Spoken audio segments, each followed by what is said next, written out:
So I'm midway up the hill and I'm just like, what the fuck is happening? I'm on the phone with American Express. I'm like, and we're sliding down. I gotta call you back. So it's already a super, super narrow like driveway. And on the sides of this gravel road, you guys, on the sides, there's these rock like walls, like huge stone rock walls. And so every time the car stalls, it seems like it's putting us closer and closer to the left side. Right. Long story short, we have an accident. The mirror gets ripped off on the left-hand side. I'm completely stuck. I'm trying to put the car in neutral so I can just reverse down off of the hill. Won't let you do and that. it just was like an effing mess. Yeah.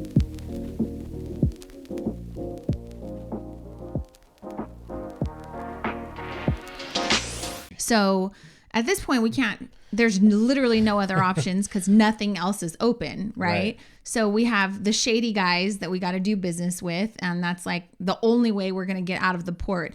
And I just need you to understand, if we would have said no, we would have like been sitting there while half of us went to, find the hotel, which if we would have sent you would have been bad. Right. Because let me just tell you what happens after this. So we wind up giving the shady guy 100 euros a day. So it's 400 euros, which is basically $500 in American dollars to rent a shitty, like it's like a little tiny compact car. But whatever, we had no other options. So we have to do this. So we load the luggage in the van. I think you and Jasmine were in that car. Me, Jasmine, and Jordan. Okay. And then I take Kathy, Nana, and Kayla in my car. Right. So we both have the address to where we're going and we plug it in. I used Google Maps. No, you used Google Maps and I used the Apple Maps, right? So we start trekking up this mountain, you guys, and Eddie's rental car's barely making it. It's literally like, it's making this noise like all the way up.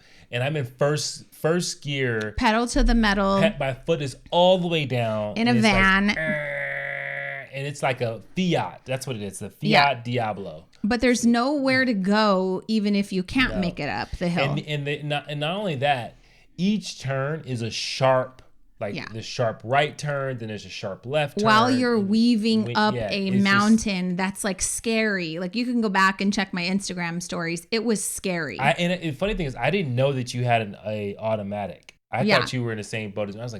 I was like, I don't know if her car is doing what my car is doing, but I got my foot all the way down. And I said, I don't think we're going to make it. Like I low-key was like, this is going to be a problem. Right. So I was watching you kind of trail behind me and I was like, all right, let me slow down. Maybe it's different to drive the van. You were behind me. I don't think so. I was in front of you. Oh, you're right. Yeah. Okay, so we go, it's about 38 minutes away, and I noticed that it says turn left on this shady little road, and you went past it. So I was like, oh, well, let me follow him to make sure he understands that he passed the road. And then we get to the next road and you don't stop or pull over or anything. So I was like, screw it. He'll figure it out on his own because it'll tell you to reroute, right? So I make a U-turn, go back, find the shady road that we're supposed to turn down, find our villa, and it's amazing. Amazing, right? So me, Kayla, Nana go in and we're just like walking around the house. It's this beautiful 2-story house, 3 bedrooms, 3 bathrooms, huge balcony. And I'm like, where the hell is your dad? And so Kayla's like, I think he got lost.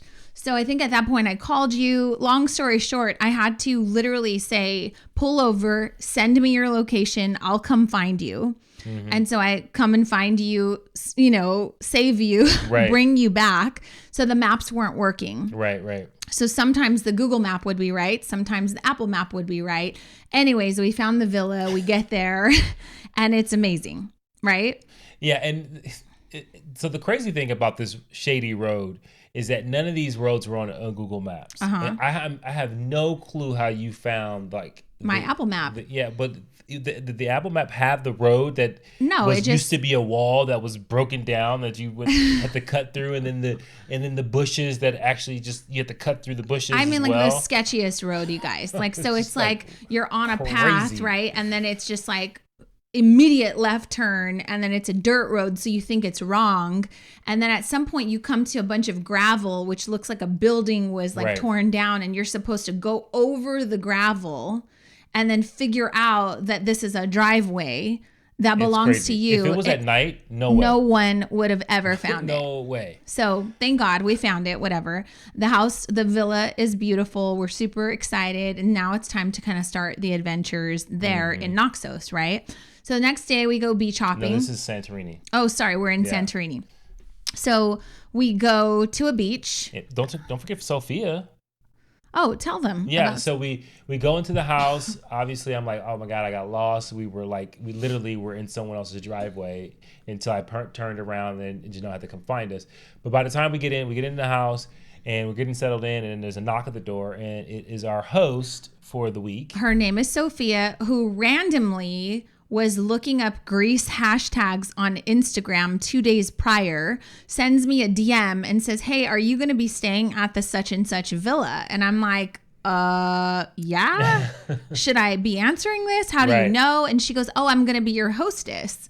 So I'm like, oh God, how does she find? No clue how this woman found me other than a hashtag that I was using to post, with Greece hashtags. So she finds me. She sees that I'm a Food Network champ. She's there to cook breakfast, make some meals for us. She comes with the villa. So if you go through Brianna, then you get a hostess with this villa. And she took care of breakfast. She took care of the fact that I was breaking out and I needed cortisone cream. Was amazing. She got Eddie some eye solution for his contacts, like anything we needed. She did Jordan's laundry. It was just amazing, right? So shout out to Sophia. Then she said, do you have reservations for dinner or anything? And we were like, no. And not only did she give us the best dinner recommendations, but she called all of her homies at every restaurant, the best restaurants in Santorini, made it happen, got us reservations at all of these restaurants that we would have never found. And never been able to get seated at because apparently there was, with the heat wave, there was a tourist wave and all the restaurants were booked to capacity. So shout out to Sophia. She hooked us up. Okay. So next day activities, we decide that the girls want to do some water sports. Right. And so we decide, because we have Nana, she's 64, that we're going to do a banana boat ride for the whole family. Right. So shout out to Nana, who was brave enough to get on the banana boat, but does not swim. She does not know how to swim.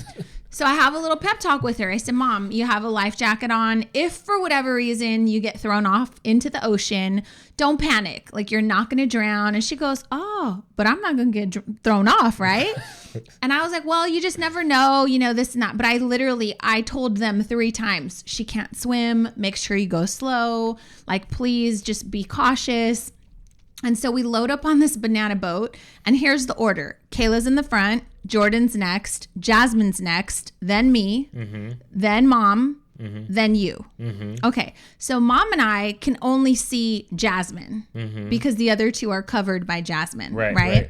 You can only see me and Mom, really. Right? Yeah, and a little bit of Jasmine. Okay, so we can't see what's happening in the front. I'm in the back, very back, right? So it starts off, and the guy says, if you want to go faster, hold a thumbs up, right? So it starts off, and Jasmine, being funny, is doing the freaking thumbs up. So I'm like, this girl is about to get us thrown off the banana boat, right? And so I know how this works. The faster it goes, the harder it is to hold on. They try to go kind of weaving over the wakes, and then you fly off, and then you're in the middle of the ocean. Well, that's exactly what the hell happened with our 64-year-old mom on. And so what happened from our angle is it looks like Jasmine's going from side to side, trying to be jokey. She's trying to rock the boat and trying to just be crazy. This is what it looks like to me, right? Then she's got her thumb up and she's holding one hand, and I'm just like, this girl, she's about to piss me off because she's going to tell the guy to go faster. Next thing I know, we go over a wake.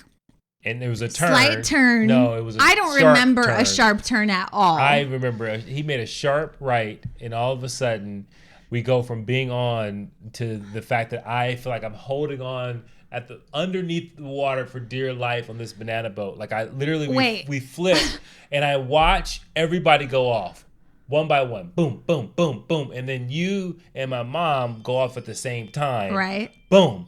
And then I like flipped over and I'm like underwater holding on to this thing until I realize I'm going to drown. Okay, here's the thing. If you've never been on a freaking banana boat ride or even like a slider, tubing, something like that, you let go. If you fall, you let go. I will say the idea was hold on for dear life. No, I will say in your defense, he didn't give us a tutorial. Like he didn't say... You know, he did say if it flips over, you need to get on one side. You need a thumbs up that you're okay. Right. And then you all need to flip it over together. And then you need to get on different sides. Right. 3 of you would get on from the left. 3 of you would get on the right to make it even. He made it sound super simple. You guys, we're in the middle of the Aegean Sea. Yeah. With my 64-year-old mother-in-law who doesn't swim. She didn't panic at all. No, I was really proud. But she literally doesn't even know how to float in the ocean. Yeah, I had to tell her, put your legs down. She's like, I was like, so, you have to participate in your own rescue. So then Eddie turns into like, oh, I'm going to save my mother. He's the weakest swimmer of all of us, right? So he's like, hold on to me, Mom. I'll save you. I'm like, you aren't going anywhere. So I start pushing Mom from the back, helping him think that he's saving his mom. And so anyways, we're all scattered in the sea and it feels like the banana boat's far. It's also flipped over. So that was like a whole ass ordeal. That was crazy. And then what was funny was hearing everyone's perspective after, because Jasmine, it turns out, was not messing around. She really couldn't hold on. Right. Kayla was struggling from the very beginning, but she has this like awkward laugh where when she's nervous, like Eddie is, they just laugh. And she was on the front, so she kept seeing the front of the banana boat go under the ocean. And every time it did, she could barely hold on. Jordan's watching Kayla panic like crazy. And then Jasmine's just floundering around, which I thought she was joking. And so as soon as it went over, I was like, you did this. And she's like, she's crying in the middle of the ocean. I didn't do it. So it was quite interesting. Right. Anyways, we survived that. That was a lot of laughs for us to, talk about for the rest of the day. But we legit were in the middle of the ocean. Yeah, I definitely don't think my mom thought can she was I just tell you, in the middle of the sea, it's harder than hell to get back on that thing. Oh my God, no. Yeah, so I go to pull my leg up and I get the most massive Charlie horse in my foot and I was like, let me die. Let me die. Jordan decides that she's the Hulk and she reaches over and grabs her sister in one swoop by her life jacket vest. Mm-hmm. Pulls her up. Kayla's looking at her like she's the Hulk. And then Jasmine and Jordan are trying to pull me up, but my cramp is like so bad. And then I start laughing. And oh my God, it was just a hysterical mess. Yeah. But we had a ton of fun. So that was a lot of fun. The second day, we had a sunset cruise booked for the evening time, which everybody that we made friends with said that was by far the best thing that they did. And if they go back, they would book a sunset tour every single night. Yeah, they have a sulfur swim right next to a volcano. It goes to the Red Sea. Yeah. So they call us that morning and say, hey, we're really sorry, but due to high winds, your sunset cruise is over. It is terminated. And we have experience, again, in Thailand, we had a near-death experience where they should have canceled our ship cruise. They did not. And so that turned into like a 6-hour fight for your life ordeal. Yeah, but no one was disappointed by this. Yeah. So when they canceled, we were like, no problem. Thank you very much. Thank you. Thank you for saving our lives. Yep. Can we reschedule for another day? No. Weather's going to be bad tomorrow? That's okay. We don't need to do that. Because the last time was disastrous. Right. So we definitely learned from that. Okay. So the best money we spent on the entire trip was I booked a photo shoot with a real life photographer, a professional photographer in Santorini. Mm-hmm. Why? Because moms want to create, memories. They want to capture the moments. And if you are a mother of teenagers or, our 20-year-old, you'd know that they don't care at all about taking any photos with you, around you. They just care about selfies of themselves. So you got to schedule it. I had to schedule it. You got to book it. So we get up early, we drive all the way to Santorini, twisting and turning through the island, and we go to the part that's like the Instagram, like these are the photos you see when people post about Santorini. I have no idea how these came out. I am so glad that we did not stay in this area. Right. And I think this is IA, right? Yeah. OIA. It is congested. It is no privacy. People can, like, everyone's there trying to take photos. Yeah. We're talking 7, 8 o'clock in the morning, right? So we meet George, our photographer. Immediately, he walks us to the highest point, highest building.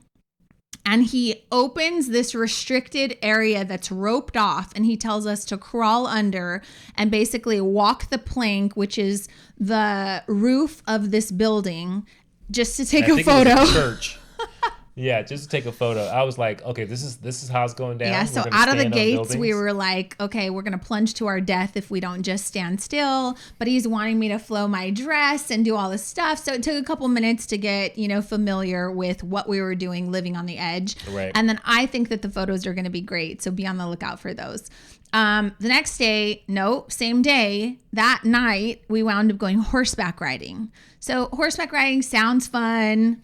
And it was only supposed to be from 6 to 8. They said show up at 5:45, be there 15 minutes early, and then we'll get the party started. So we get there 5:45, and they say we're gonna wait till 6:30 until everybody else gets here. Yeah, it was interesting because we had to meet at like a meeting place. Yeah. At this like family bakery. Well, the reason why is because you had to go up these ridiculous hills that again don't have street signs or anything. In order to find the actual So you would stable. never find it on your own. So they tell you to meet at this meeting place. So here's what they say. All right, let's go. Eddie decides that he wants to call American Express at this moment. Well, because we were waiting. I was on the phone. I was on hold. And then, I call, and then all of a sudden they're like, hey, we're going to go. I'm like, okay. So the goal is to everybody hop in a car. There's about 6 people that are going to follow the guide up this hill. And then we're going to go to the horseback place, right? So maybe 2 cars go up. They're following the guide. And then I am driving now. So I put the Fiat in first gear, start following this like caravan of 3, up the hill. And the car literally stops on the hill. And I'm like, okay. So I turn it off, start it again. Now I'm on a hill that's super steep. I don't even know how to describe because I'm bad at math and angles. What is 45-degree angle? But the car kept turning off. Now I know how to drive a stick really well. Right. So if you're not familiar, you give it, you're letting up on the clutch, you're giving it a ton of gas because you're on a hill. And if you don't, then you're going to slide backwards. Right. So there's 2 girls on quads behind me. And so Jordan is like, the girls in the car are like panicking. And I said, turn around and tell them to go back because I'm going to run into them. Right. So Jordan's like telling the girl, go down, because our van, every time I try to go, like I'm giving it gas and the gravel under the tires is just like burning rubber. Right. And then the car's like losing traction, but it keeps stalling. Mm-hmm. Not stalling because I'm not giving it enough gas. I'm giving it too much gas. And so the tires are spinning, but it keeps stopping because it doesn't have enough power to proceed. Right. So I'm midway up the hill and I'm just like, what the fuck is happening? I'm on the phone with American Express. I'm like, and we're sliding down. I gotta call you back. So it's already a super, super narrow like driveway. And on the sides of this gravel road, you guys, on the sides, there's these rock like walls, like huge stone rock walls. And so every time the car stalls, it seems like it's putting us closer and closer to the left side. Right. Long story short, we have an accident. The mirror gets ripped off on the left-hand side. I'm completely stuck. I'm trying to put the car in neutral so I can just reverse down off of the hill. And it just was like an effing mess. Yeah. So we rip off the mirror. Now, remember, we have teenagers that think they know everything. So they're like panicking. They're embarrassed. This whole thing. And I'm just like, just shut up. So we somehow make it down. And the mirror is literally dangling. Right. And then we've lost the caravan. You put it in reverse. Right. Yeah. So we reverse off of the hill. And I'm just more like, okay, well, that happened. Right. That wasn't our fault. The car has no power.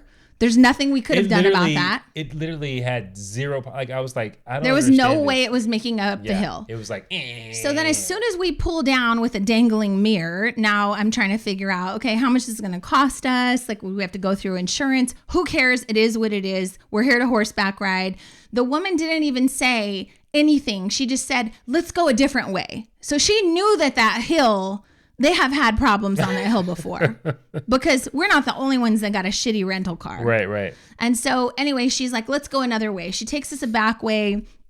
I pop the mirror in and we're like, it is what it is. Yeah. So I guess I want to know to the listeners, what do you do in that situation? Does that ruin your trip? Do you say, screw it, we're not going horseback riding? I think there's a lot of things in here that most people would say would ruin our trip. You think? Yeah, I think people would say... I think we're just kind of like rumbling through them, like we just keep going fast. But I wonder at what point would you have said, hey, Greece is not for us. I think people tap out after not getting airplane tickets. I think that was the point where people go, okay, just tap out. And that's the funny part is like everybody we talked to, like people were like, oh, our flight got delayed. I'm like, yeah, well, try showing up at the airport with 6 pieces of luggage and 6 carry-ons, not even having tickets booked. And people are like, oh my God, I would have just broke down. Like everyone's reaction to all of the stories we shared with them was something along those lines. Like, oh my God, I would have had a panic attack. Oh my God, my anxiety would have got the best of me. Oh my God. And so we're just like, yeah, but then this happened. Right. Yeah, but then the mirror got ripped off. Yeah, but then this, right? And so I think that's the point is like it was full of all these twists and turns, but we still had an amazing time. Yeah, and I think when you think about the reason why I think we wanted to share all this is, and we can go back and we can share all the great things, but what we wanted to share was that these are the things that we did not focus on. Right. These are the things that you knew, quickly recover from. One of the things I said to the person from American Express is I said, I don't need to know how this happened. I just need to have the solution. Right. And I think that was kind of how we approached it all. It was like, well, that happened. I don't care that it got canceled, but let's find a solution. And if you stay within like a solution state, right, and you continue, then you can make not only the best of something, but you can get what it has to offer as far as an amazing vacation that we had to work for. Like there was no time for us to just give up. Like we was like, okay, we're pushing through this. Let's go. Okay, we got to find tickets. Let's get tickets. Okay, we didn't come all this way to dwell on stupid stuff. Like we'll figure it out. We'll figure it out. But we're also the figure out kind of people. And so I guess that's one of the reasons why we wanted to share this with you. The whole podcast is about shifting your perspective. And so if you are looking forward to a vacation, if you're going somewhere local and things start to kind of go sideways, it's not the universe trying to tell you to cancel your trip. It's not God trying to tell you you don't deserve to go to Greece. It's none of those things. It's just a challenge and a test that's been put in front of you to see how you're going to react, right? And so we are very calm. We are very cautious of how much time am I going to spend on this? None. We're going to be in solution mode, right? Yeah. And so that's kind of the challenge that we want to pose to you guys, the listeners, is like, just focus on the solution. Focus on the next step. Right. One foot in front of the next. It doesn't have to be some huge ordeal where you're having like an anxiety attack or I don't know. Okay, so wait. We go horseback riding. And the girls at one point even said, are we still going horseback riding? I'm like, yes, we are. Of course we are. So we're just going to act like this didn't happen and we'll worry about the mirror later. So we get out, we suit up for horseback riding, and I don't know what happened, but remember I said there were high winds?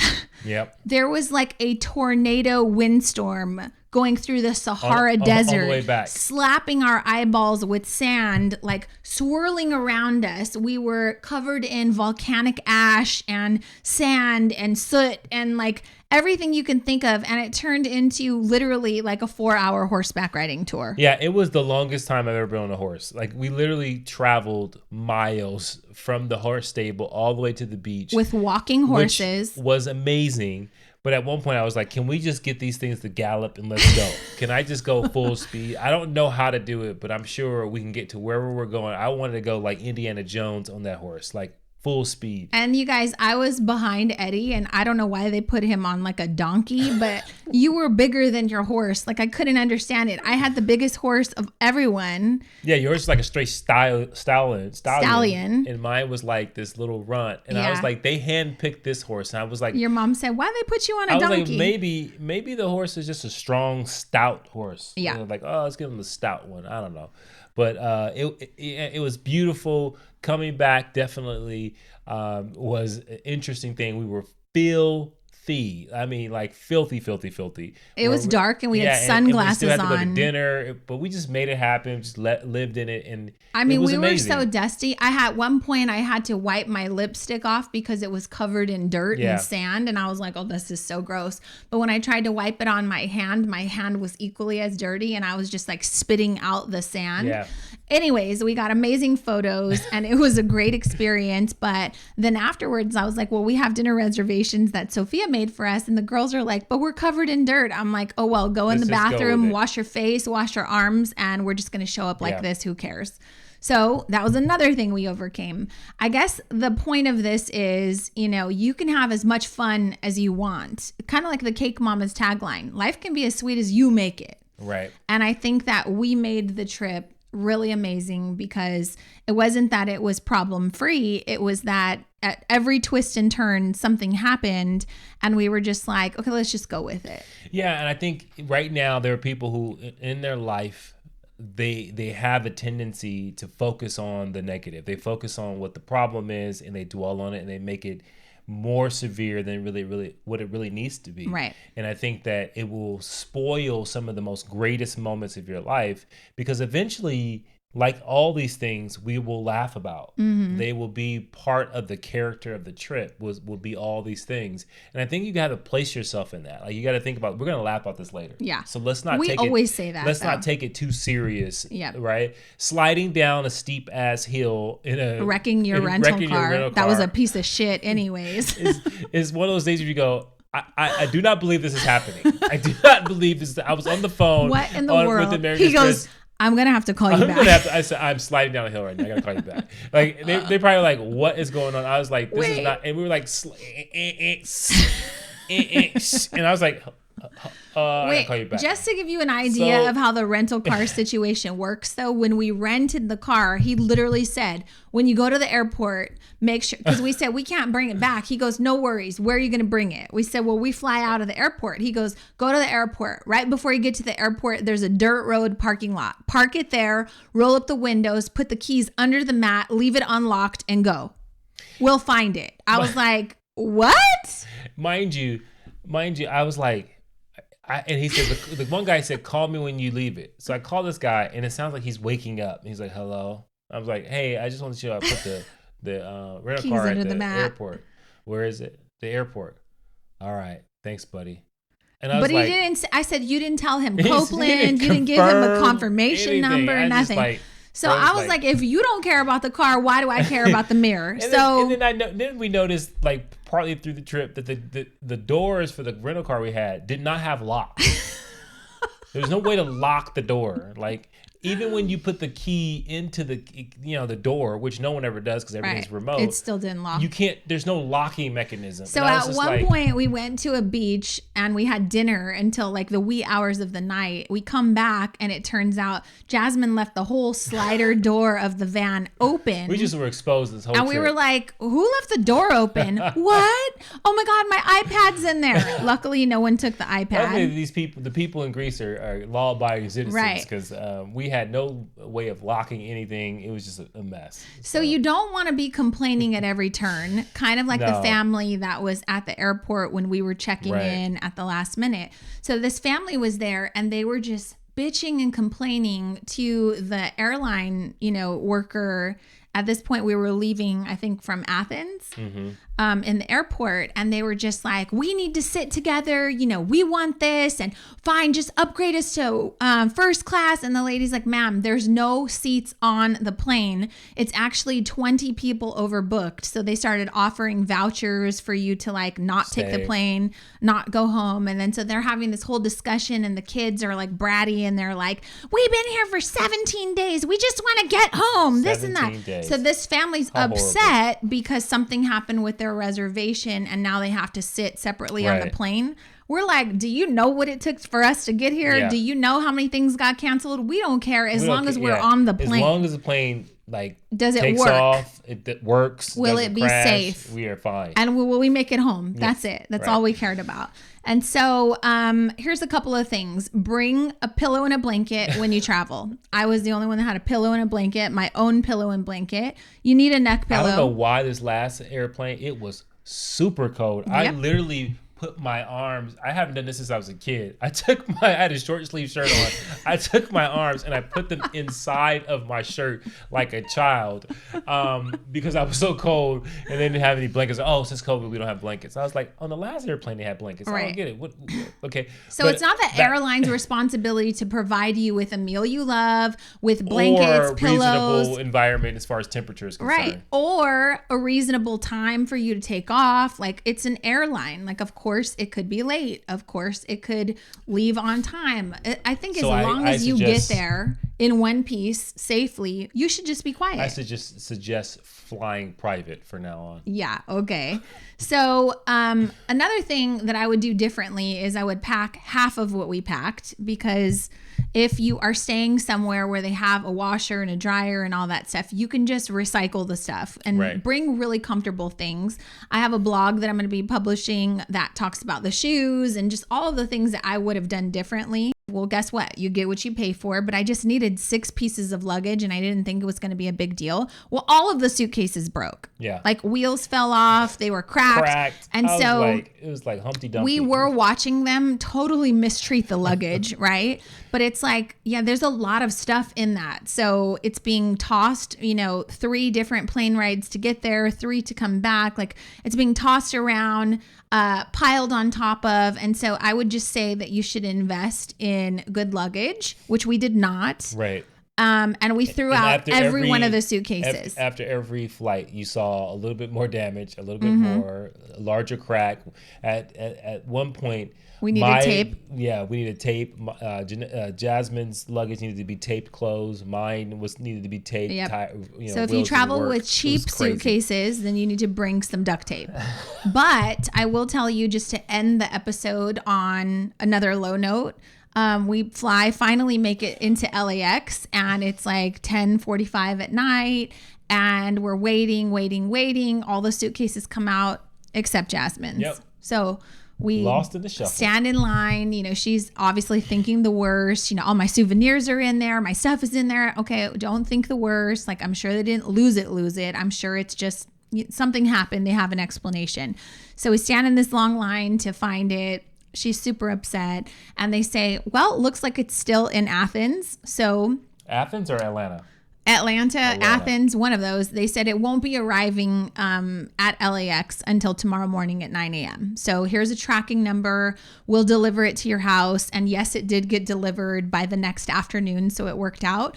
But, I said, I've probably had my luggage lost 3 times or so, like in all my years of travel. Yeah. I was on a business trip one time and it just totally never made it to the hotel. So to go buy all kinds of like makeup and hair stuff and costs a fortune. It happens. Right. Like, they're dealing with thousands and thousands of travelers. Sometimes you get unlucky. Yeah. Right. So I hope that this episode was helpful. I hope it was funny. I hope you learned something. I hope it inspires you to travel with an open mind. And I hope that after hearing that story, I don't want to go anywhere. Right. But that's. But I wonder what they think. Yeah, and we want to hear from you, because I think that we wanted to share like the shit, all the real.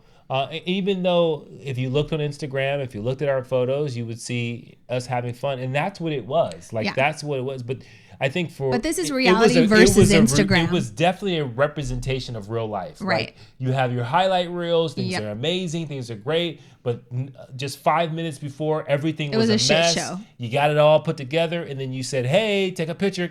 And now you're in, everything looks great. We went from panicking, not having a ride, not making up a hill, to, oh my God, look at this amazing view. How could you be upset? Sliding down the hill to this wonderful horseback ride. And so you probably said, oh my God, that tornado. Is so gorgeous. To, riding back another hour-long ride back to the stable in a windstorm. So when you see the photo of the horseback riding on the beach and the sunset and it looks calm, you now know what it took to get us there. Right before the storm. And back was worse. Right. So I hope that this episode served you. If there was anything that you learned, that you got out of it, please take 2 seconds to leave a review, leave a comment for the podcast. It helps us, understand and see what resonates with you. But this is our way of sharing our Instagram highlight reel versus reality with you. And so we wanted to give you the ins and outs of everything that happened behind the Instagram door. So thanks so much for listening, you guys, and we'll see you in the next episode. Bye.